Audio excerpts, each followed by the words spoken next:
20 ғасырдың бас кезіндегі Қазақстандағы оқу-ағарту ісі. 20 ғасырдың басында жалпы жағдай. 20 ғасырдың басында Қазақстан Ресей империясының құрамында болды. Бұл кезеңде ел ішінде саяси-әлеуметтік өзгерістер күшейіп, қоғамның даму қарқыны жеделдеді. Қазақ халқының ұлт санасы оянып, жаңаруға деген талпыныс арта түсті. Бұл уақытта қазақ зиялылары қалыптасып, халық білімге, мәдени өрлеуге шақырды. Жаңа басылымдар, мектептер, оқу орындары ашылып, ұлттық сананың дамуына жол ашты. Қазақ қоғамы ғылым, мәдениет, әдебиет бағытында жаңаша қарқынмен дами түсті. Ахмет Байтұрсынұлы, Әлихан Бөкейханов, Міржақып Дулатұлы бастаған ағартушылар халық оқу біліміне үндеді.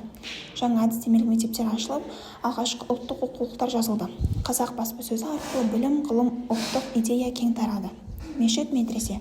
20 ғасырдың басында қазақ халқының негізгі білім беру орындары мешіттер мен медреселер болды. Бұл оқу орындары ауылдарға кең таралып, балаларға хат танылып, діни негіздері алғашқы білім берді.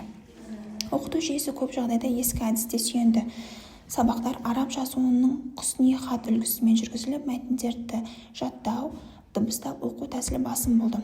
Білім беру баяу әрі бірізділікке негізделді. Медреселерде оқу бағдарламаларының негізгі бөлігін Құран, хадис, фикх сияқты діни пәндер құрады. Дүниелік пәндер өте аз оқытылды. Сондықтан білім беру мазмұны шектеулі болып қала берді. Пайда болу себептері.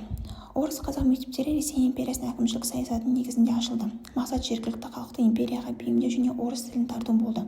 Сонымен бірге жергіліктермен байланыс орнатқан сауаттылар, мамандар қажет тартты. Бұл мектептерде оқу жүйесі европалық үлгіге жақын болды. Сабақтар сыныптық жүйеде өткізіліп, оқу бағдарламасы нақты пәндерге бөлінді. Оқушыларға жазу, математика, тарих, география сияқты дүниелік пәндер оқытылды. Мектептердің басты ерекшелігі орыс тілі негізгі оқу тілінде енгізілді. Қазақ балалары орысша оқып, ресми іс жүргізу мемлекеттік мекемелерде тілін үйренді. Әкімшілік қызметтерді дайындау. Орыс қазақ мектептері жергілікті қазақтан болашақ димаштар, писарлар, болыс хатшылар және басқа да әкімшілік қызметтер дайындалды.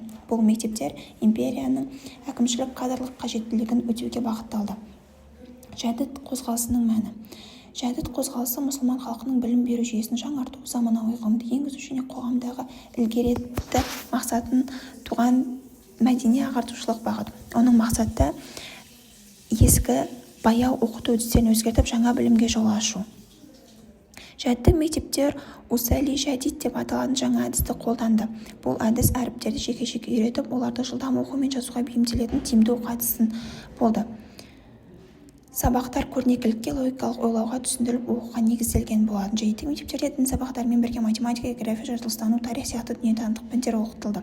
Бұл балалардың жан-жақты білім алуына және жаңа заман талаптарына бейімделуге мүмкіндік берді. Абай Байтұрсынның әліпби, тіл, құрал, Дулатұлының оқу құралы, алаш зиялыларының ағартудағы үлесі атты негізгі мақсаттар қалыптасқан болатын. Айқап журналы 20 ғасырдың басында қазақ зиялылары шығарған ірі басылымдардан бірі болды. Ол арқылы қоғам, білім, мәдениет, ғылым мәселелерін жайлы ақпарат алып, ұлттық сана оятылды. Қазақ газеті халыққа ағартушылық идеяларды жеткізуге, қоғамдық пікір қалыптастыруға қызмет етті. Газет арқылы жаңа мектептер, әдебиеттер, ғылым салалары насихатталды. Қазақ баспасөзі халықтың ой санасын оятып, білімге, мәдени жаңалыққа тартқан болатын. Қорытынды. 20 ғасырдың басы қазақ қоғамы үшін оқу-ағартудың маңызды жаңарту кезеңі болды. Бұл уақытта дәстүрлі білім беру жүйесі сақталып отырса да, жаңа әдістер мен мектептер пайда болып, білім саласында іргелі өзгерістер басталды. Мешіт пен медреселер әлі де халықты оқытуда маңызды рөл атқарғанымен, орыс қазақ мектептері мен жәдит мектептер ашылуы білім беру жүйесін заманауи деңгейге көтерген болатын. Қазақ зиялылары Ахмет Байтұрсынұлы, Міржақып Дулатұлы, қазақ қайраткерлері халықты ағарту, жаңа мектептер ашу, оқулықтар жазу және ұлттық сананы көтеру ісіне үлкен үлес қосты. Олар арқылы қазақ қоғамы білім мен ғылымға, мәдениетке бет бұрып, өз тілін дәстүрін сақтай отырып, жаңа заманға бейімделді. Сонымен қатар қазақ баспасөзі, Айқап журналы, қазақ газеті ағартушылыққа басты құралға айналды. Газет-журналдар халыққа мәдениет, әлеуметтік мәселелерді жеткізіп, ой сананы оятып, қоғамдағы жаңғыру үдерісін жеделдеткен болады.